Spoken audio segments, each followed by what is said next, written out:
Cervical PLID, cervical disc slip, cervical disc সরে গেছে, রগে চাপ দিছে। এখন আমি যখন পিএলআইডি বলি, সার্ভাইকেল পিএলআইডি বলি, যাদের জলে ফোড়ায়, খাওয়ায়, চুলকায়, তো তারা দয়া করে এইটা দেখেন। ডাক্তার সাহেবের নাম হলো মোহাম্মদ মাইন হাসান সিস্তি। উনি FCPS কনসালটেন্ট, অর্থোপেডিক স্পাইন।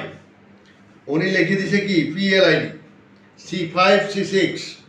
তাহলে আপনাদের জলা পোড়ানোর কোনো দরকার তো নাই রে ভাই। জলা পোড়ানো আপনি যেটা বুঝেন না, জানেন না, সেটা নিয়ে পোড়াবেন না, জ্বালাবেন না, কম পোড়াইবেন। একজন ভদ্রলোক বলছিলেন আমি নাকি সার্ভাইকেল পিএলআইডির জনক।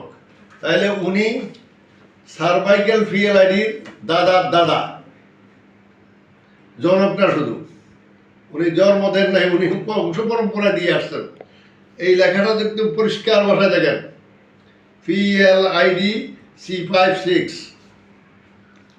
আচ্ছা, উনি চিকিৎসা দিয়েছেন, MRI করেছেন।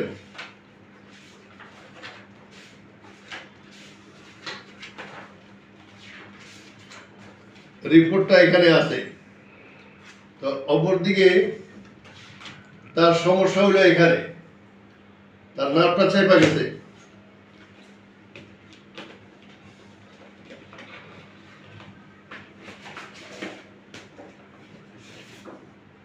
এটা হলো তার হিপ জয়েন্টের রিপোর্ট, এটা তার চেস্টের রিপোর্ট, এটা তার সার্ভাইকেল রিপোর্ট। এটা ওনারা দেখছে তার বুকের মধ্যে কোনো রকম সমস্যা আছে।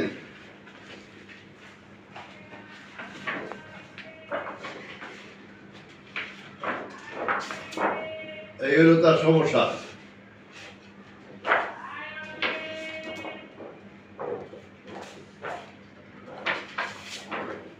এইটা একটু ভালো করে দেখলে বোঝা যাবে। এই হলো তার সমস্যা। তোমার কি অসুবিধা হয় বলো? গাড়ে ব্যথা করে আর কাঁধে ব্যথা করে, এই দুই শোল্ডারে ব্যথা করে। এটা দাঁড়াইলে, বসলে, হাঁটলে, এই তো। আচ্ছা, তাই এটা ছাড়া, এই ডাক্তার সাহেব ছাড়া আর চিকিৎসা নিচ্ছে কোথায়?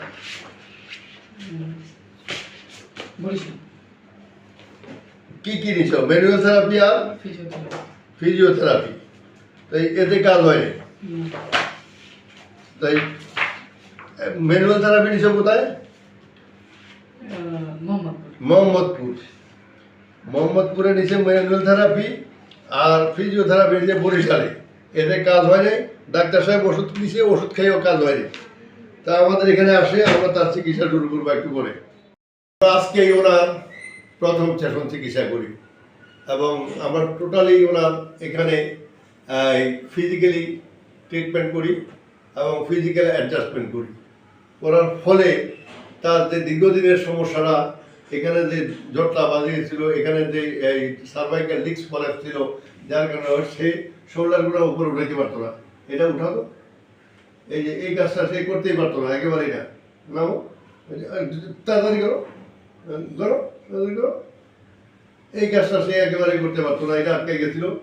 এখানে এই প্রচণ্ড ব্যথা, সে দাঁড়ায় থাকতে পারতো না, বসে থাকতে পারতো না, শুয়ে থাকলে ভালো থাকতো নাকি?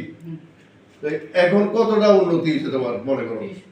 30%। 30 যথেষ্ট, তুমি 10 করলেও আমরা বুঝলাম যে ঠিক আছে, উন্নতি তো আছে। এই 30% তো কেউ দিতে পারে নি। এর আগে তো চিকিৎসা নিছ। আচ্ছা, খুশি তো? খোদা হাফেজ।